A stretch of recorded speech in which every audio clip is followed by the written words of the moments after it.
Hi Cancer, my lunar brothers and sisters. Welcome to your December 2023 Astro-Tarotscope with me, Raphael from Radiant Reality. It's an absolute pleasure to have you. Thank you so much for being here. Thank you so much for joining me. Quick note, these readings are for your sun, moon and ascendant sign, though if you're only going to watch one, I do advise that you make sure it's your ascendant. It's going to be the most accurate for you on that day-to-day level. With that said, I would like to bless my decks of cards with all forms of love, light, peace, prosperity and abundance, and I pray that the messages that come through are ultimately clear and concise. They help you on your path to your highest vibrational good. So for your oh gosh, come on brain, yes, I had a complete blank moment there, as you can tell. All right, so as you can see, I've got a fancy new toy. I'm very excited, very happy about it. So this is you, Cancer, on the ascendant. And the first transit that we're going to be looking at is on the 5th of the month. Venus, the lady of pleasure and leisure, is going, on the 3rd of the month, Venus is going to square Pluto in your 7th house of relationships, partnerships, significant one-on-one connections, your personal, professional and platonic ties and connections, and also contracts. So Venus is in the stronger position here because she's in her home sign, and this is in your 4th house of home, family, property, real estate.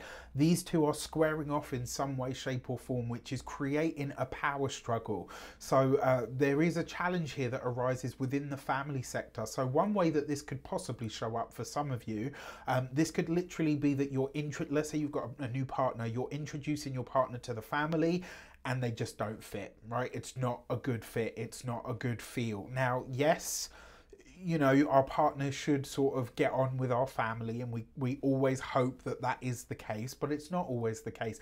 And it's the same with our chosen family, right? Sometimes your friends and your significant other just don't mesh.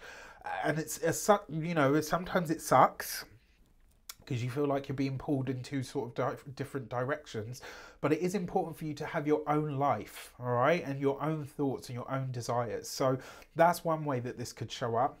Because Pluto's involved and Pluto's all about power and control, this could be power and control dynamics, challenges or issues that come up within a relationship, and maybe that affects the way that your family sort of, you know, if you're constantly saying to your family and your parents, you know, or even your siblings or, you know, a family member, like, oh, you know, they're really horrible to me, or they treat me bad, or they beat me up, and, you know, like, they're going to have an issue with that, right? And listen, you know what, as much as we all hate to admit it, right?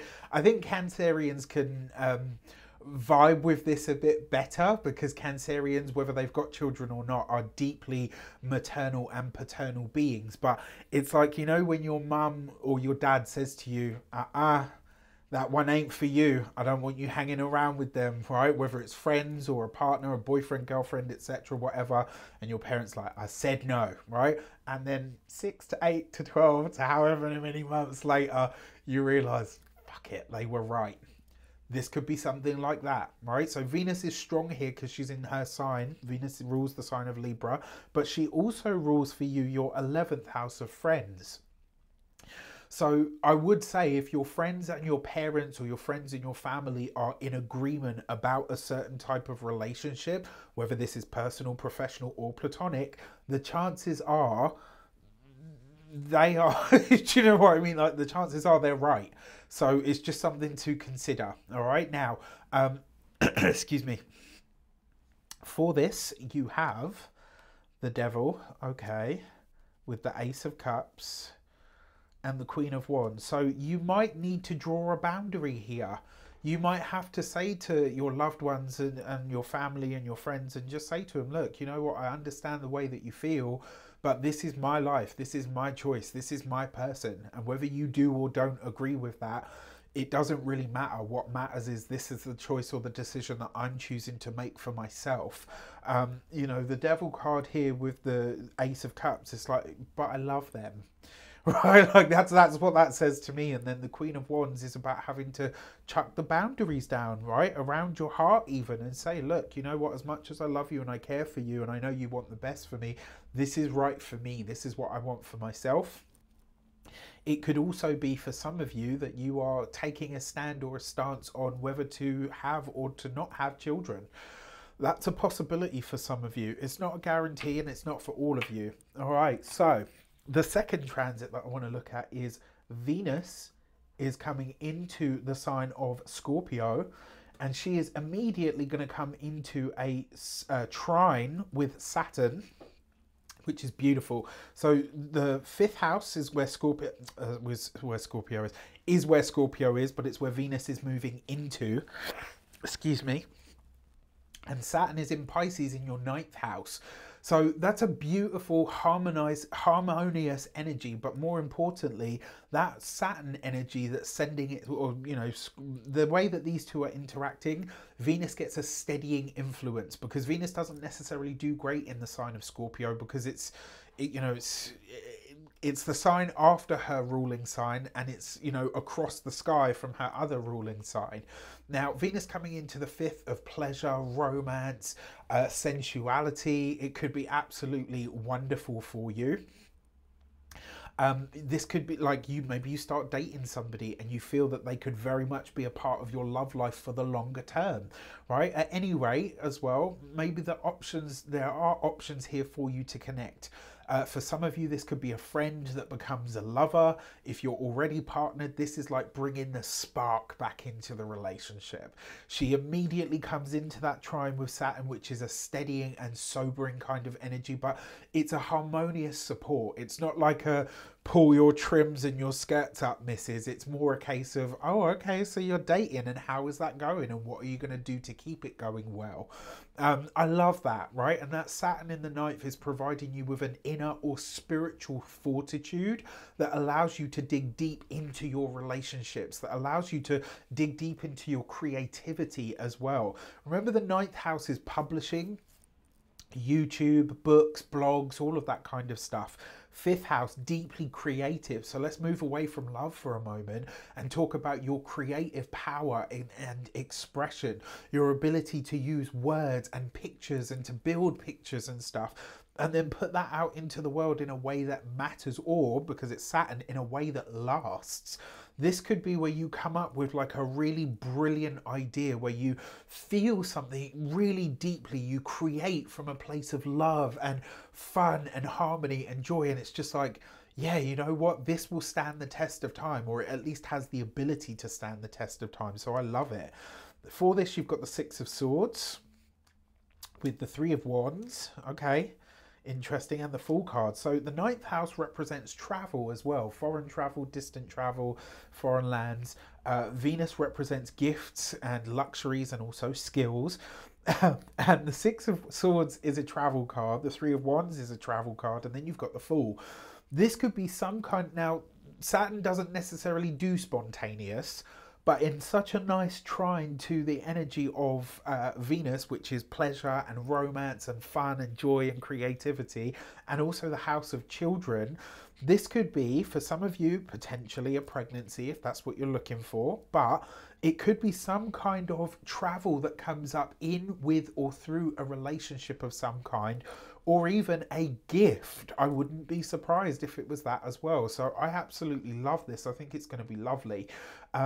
The other thing, because the Fool card's involved, this is not a trip you've already got planned. This is something that actually comes up this month where you're like, huh, okay, you know what? Why not jump in? I'm here for it. I hope you are too. Okay, so for the next transit on the 14th of December, Mercury is going to go retrograde. So Mercury is going to come into its retrograde in the sign of Capricorn in your 7th house, and it will come back into the sign of Sagittarius in your 6th house. So Mercury is communication, speed, it's money, transactions, all of that kind of stuff. It begins its final retrograde of the year in that 7th house of relationships, partnerships, significant others, you know, personal, professional, platonic. Comes back into the 6th house, is retrograde, right? So Mercury, when it goes retrograde, communications always get a little bit, you know, wonky, but keep in mind that Mercury for you rules your 12th house and also your 3rd house. Sorry, your Yeah, sorry, your fourth house. So I wouldn't be surprised if, yeah, like I wouldn't be surprised if there are conversations with neighbors, you know, and maybe even around home matters as well. Like that's very possible at this time, especially because you have what I would consider, like you might have old friends pop up, maybe even people that you never thought you would see again could show up here, and maybe in areas that you frequent every day. So you run into somebody at the gym, at the bank, at the supermarket, and you're like, holy crap, you know, like I never thought I would see you of all people here. Maybe you start rethinking your health and fitness and your vitality goals at this time as well. Perfect time to do it, right? Especially after the whole Christmas, or should I say, towards the whole Christmas and holiday rush. So just something to think about. You might also start thinking about bringing some kind of spirituality back into your daily experience. And I would absolutely use this for that, especially because it comes out of Capricorn and back into Sagittarius. For this, you've got the Two of Swords, the Knight of Pentacles, and the Seven of Swords. So watch out for communication throughout this time, and especially you know, the last sort of half of December, especially when it comes to any, like if you're sending your car in to get an MOT or a vehicle check or anything like that, my advice to you would be get a second opinion. If something comes up and it's like this huge amount of money, go to a different garage and get a second opinion, because there's something that's not, it's not to say that they're going to try to fleece you, but it might be that they're maybe not as experienced as another mechanic. All right, so just something to think about here. But yeah, ask the hard questions. If you put your car into the shop and they're like, yeah, it's going to be, you know, £1,000 or whatever, ask the hard questions, or my money would be on just get a second opinion. All right. Okay, and then your final transit, you've got Mars is coming into a conjunction with Mercury, and both of those are going to square Pisces, or should I say Neptune in Pisces, which is your 9th house, right? Now, this is going to be quite intense for everybody in some way. And because that Mercury is going retrograde as well, and it's all in this 6th house, right? So there's some kind of confusion here that potentially causes a bit of a hard conversation when it comes to your work, when it comes to your day-to-day routines. Mars rules your 5th house of pleasure, joy, and romance, and also your 10th house of career, right? So there's a lot going on at this time for you. It also suggests there could be an issue with a grandparent of some sort that shows up. That's a possibility, it's not a guarantee. It's also as well, if you've got pets, this is a time where you could lose a pet. Not necessarily, you know, that they pass away, as in like literally you let the cat out, they don't come back. It might only be for a couple of days, but because Neptune's involved, you're not seeing things clearly, or something is hidden. So if you've got fur babies, this is the time to keep them locked indoors, right? I would say 3 days before, the day of, and 3 days after at least, as a transit window. Keep your fur babies close, keep them locked up, all right? Now, for this, you've got the Chariot card with the 9 of Pentacles, which literally has a bird cage on it. Right, and the Star card. So yes, possible that you could lose a pet at this time. Maybe they go missing for a few days. I don't see it being permanent. I do see it being longer than a few days though, so this would be a time to keep them indoors. Another way that this potentially shows up for you, because it's 6th house, 9th house stuff, I would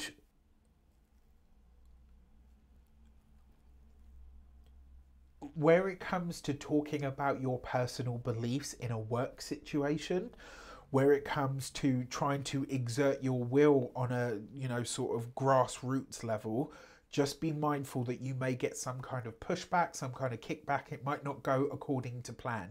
So you just want to keep that in mind. The other thing as well, the 9 of Pentacles with the Star card, That's lovely, because it means that some kind of hard work effort that you've already put in might find its way back to you, but it's like you're unable to really enjoy the fruits of whatever it is because you've got so many other things to contend with. Remember as well that the 6th house represents your enemies or people that you're beholden to.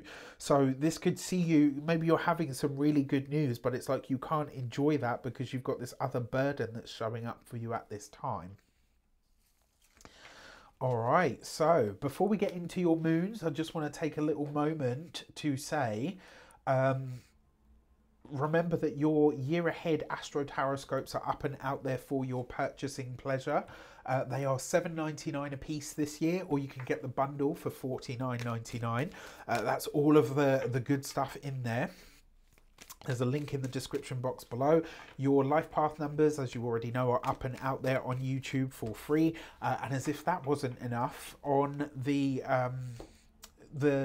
New Year, New Frequency is up and out there. I am so happy with this product and so proud of it. I've created something, there's nothing like this out there at all. I know because I've checked, and also because when I was creating it, that was the message that I got from it. If you haven't seen my socials, check it out. You will see some of the amazing shifts that clients are already having with doing this work. If you've always wanted an energy work session with me, but you couldn't afford one because of the price point, you can absolutely get this. You can do it in your own time at home. You don't need to be anywhere or to do anything in front of anybody. And for that reason, I actually think this is one of the ways that this work might hit even deeper. I am so proud of this, and as I say, there's nothing else like this out there. Imagine being able to step into the new year saying new frequency, right? Not new number, who this, like new frequency, right? New frequency, new year, new frequency. Forget the new year, new me business, right? Your frequency is what announces you or aligns you to everything that you want out there in the world. And this, I gotta say, I am really fucking proud of. All right, so if you want to get that, there is a discount code. There's a couple of discount codes that are floating around out there at the minute. I will say they're probably all gone by the time you're getting this. There might be a few, but stick, for those of you that are on my mailing list, I already sent one out.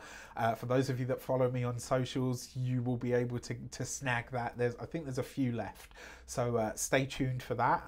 Now, your new moon in the sign of Sagittarius, which for you is in your 6th house, your day-to-day work habits, routines, your physical health, body, and your vitality. You've got a new moon in this sector, right? So you could be restarting some kind of health regime. You might be doubling down on this, or at least just setting intentions so that when you come into the new year with a new frequency, right, you are hitting the ground running. And that new moon on the 12th, you've got the gate 22 and grace. I love this because you've got such an energy going on throughout your 5th house with that Venus energy. This card basically speaks to the energy of creating just for the sake of creating. Forget who loves it, who buys it, whatever, whatever, whatever. This is just to say, create for the sheer love and joy that it gives you. And also, if you're single, the gate 22 and grace is a soulmate card, right? If you've been with me long enough, you know I'm not one of those like lovey-dovey, like everything's about love readers. It's just not me. But the gate 22 and grace, this is all about soulmates. That's why the swan is on the card, because what it represents is, swan's mate for life. So if you're open to it, pleasure and romance can absolutely be a part of this new moon for you, right? And because it's a new moon in the 6th house, it's possible that you would meet this person at a gym, right? At somewhere that's like a local, everyday kind of place. So they're basically right under your nose and you never even knew it. And then on the, what's the date? 26th of the month, we've got your full moon, your annual full moon of the year. Last year you didn't get one, right, because of the way that it fell, but this year you've got one, and it's a full moon in the sign of Cancer. This is a spotlight on you.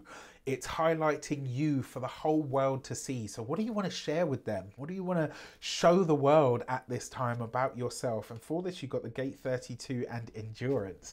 I love this. This is a money card.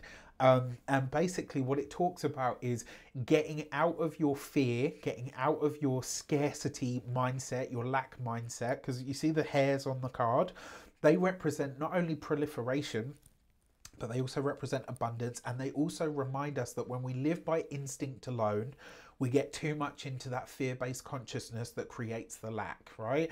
New year, new frequency, baby. If you want to get it, you know what to do. There's a link in the description where you can get hold of it, and you can get, as I say, you can grab that discount. I think they're still out there. Don't hold me to that though. All right, now with that said, from my heart to yours, whatever you do or don't celebrate, whether it's Yule, Kwanzaa, Hanukkah, or Christmas, I wish you an abundance of all of that good stuff. I'm so very grateful for each and every one of you that support me throughout this year and the years previous. It really does mean a lot. I hope you have a wonderful holiday season. Take care, and I will see you bright-eyed and bushy-tailed for a wonderful and prosperous 2024. Take care, and I'll see you soon.